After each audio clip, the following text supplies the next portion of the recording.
भक्तों, नया साल शुरू होने से पहले अगर आप ये एक उपाय चुपचाप कर लेते हैं तो आपकी 7 जन्मों की गरीबी हमेशा के लिए दूर हो सकती है। नया साल केवल तारीख बदलने का नाम नहीं है। नया साल पुराने कर्मों का परिणाम लेकर आता है। अगर हर साल बदलता है लेकिन आपकी स्थिति नहीं बदलती तो दोष समय का नहीं, कर्मों का होता है। बहुत से लोग मेहनत करते हैं, दिन रात खपते हैं, फिर भी पैसा हाथ में टिकता नहीं। कर्ज उतरने का नाम नहीं लेता। एक जाता है तो दूसरा सिर पर बैठ जाता है। रिश्ते बनते हैं लेकिन टूट जाते हैं। बीमारियां दवा से भी ठीक नहीं होती। ऐसे समय में इंसान भाग्य को कोसता है, लेकिन शास्त्र कहते हैं दोष भाग्य का नहीं, अन्न के संस्कार का होता है। शास्त्रों में साफ लिखा है कि जिसने अन्न का सम्मान किया उसने जीवन को समझ लिया, और जिसने अन्न का अपमान किया उसने अन्न जाने में अपने भाग्य का अपमान कर दिया। बासी रोटी, ये शब्द सुनते ही बहुत लोगों को घृणा आती है। लोग इसे तुच्छ समझते हैं, फेंक देते हैं। लेकिन भक्तों, बासी रोटी तुच्छ नहीं है। बासी रोटी तपस्या है। ये अन्न की अंतिम परीक्षा है। ताजा भोजन तो हर कोई सम्मान कर लेता है, लेकिन बासी अन्न का सम्मान वही करता है जिसके भीतर संस्कार जीवित होते हैं। शास्त्र कहते हैं जिस घर में बासी अन्न का अपमान होता है उस घर में लक्ष्मी आती जरूर है, लेकिन टिकती नहीं। और जिस घर में बासी अन्न का सदुपयोग होता है वहां दरिद्रता डर कर भागती है।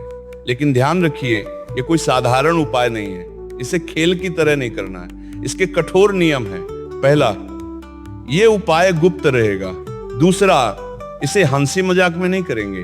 तीसरा, मोबाइल हाथ में लेकर नहीं करेंगे। चौथा, मन में जरा सा भी संशय नहीं होगा। और पांचवा, ये उपाय वही करे जो सच में परेशान है, दिखावे के लिए नहीं। कर्ज मुक्ति का उपाय। यह उपाय शनिवार की सुबह किया जाता है। सुबह सूर्योदय से पहले उठिए, एक बासी रोटी लीजिए, अपने घर की, बाजार की नहीं। उस पर काले तिल रखिए। काले तिल शास्त्रों में कर्ज का भक्षक माने गए हैं। अब उस रोटी को लेकर बिना किसी से बात किए पीपल के पेड़ के पास जाइए। वहां रोटी रखकर बहुत धीमे स्वर में या मन ही मन कहिए, हे कर्म फलदाता, मेरे पुराने कर्मों के कारण जो बंधन मुझ पर है उसे अब काट दीजिए। इसके बाद पीछे मुड़कर मत देखिए। ये पीछे न देखना बहुत बड़ा संकेत है। जो समस्या छोड़ दी उसे दोबारा मत बुलाइए। इस उपाय के बाद चमत्कार तुरंत नहीं दिखेगा, लेकिन रास्ते खुलने लगेंगे। रुका पैसा लौटने लगेगा। खर्च नियंत्रित होने लगेगा। सबसे बड़ा चमत्कार यह होगा कि पैसा टिकने लगेगा। विवाह बाधा दूर करने का उपाय। विवाह केवल उम्र का विषय नहीं है, यह कर्मों का विषय है। कई योग्य लोग होते हुए भी विवाह अटका रहता है। इसका कारण अक्सर पितृ दोष या अन्न दोष होता है। यह उपाय सोमवार की रात किया जाता है। उस रात बची हुई बासी रोटी के 2 टुकड़े करें। पहला टुकड़ा अगली सुबह गाय को दें, दूसरा टुकड़ा कौवे को दें। गाय करुणा की प्रतीक है और कौवा पितरों का दूत। जब दोनों संतुष्ट होते हैं, विवाह के मार्ग अपने आप खुलने लगते हैं। इस उपाय में किसी व्यक्ति का नाम लेकर हठ न करें। केवल इतना भाव रखें, जो मेरे लिए उचित हो वही शीघ्र मेरे जीवन में आए। बीमारी से मुक्ति का उपाय। बीमारी केवल शरीर की नहीं, कर्मों की भी होती है। हर बीमारी दवा से नहीं जाती। कुछ बीमारियां तब आती हैं जब अन्न औषधि बनना बंद कर देता है। यह उपाय रविवार की सुबह किया जाता है। बासी रोटी और थोड़ा सा गुड़ लेकर किसी चींटी के स्थान पर रखें। मन ही मन कहें, हे जीवन देने वाले, मैंने अपने शरीर और अन्न का अपमान किया, आज मैं भार छोड़ रहा हूं। इसके बाद पीछे न देखें। यह उपाय दवा के विरुद्ध नहीं है, बल्कि दवा को असर करने की शक्ति देता है। धीरे धीरे मन शांत होता है, नींद सुधरती है और शरीर स्वयं को ठीक करना शुरू कर देता है।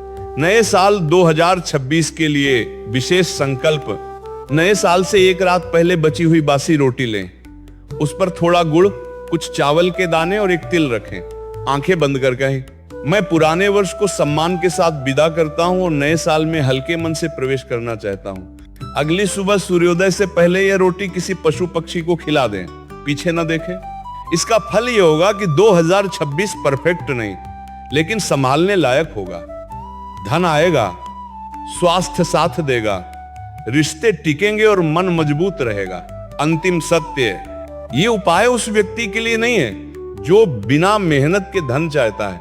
ये उपाय उस व्यक्ति के लिए है जो टूट चुका है लेकिन झूठा नहीं है। जिस दिन आपने रोटी को बोझ नहीं वरदान समझ लिया, उसी दिन से गरीबी ने आपके जीवन में अपना स्थान खो दिया।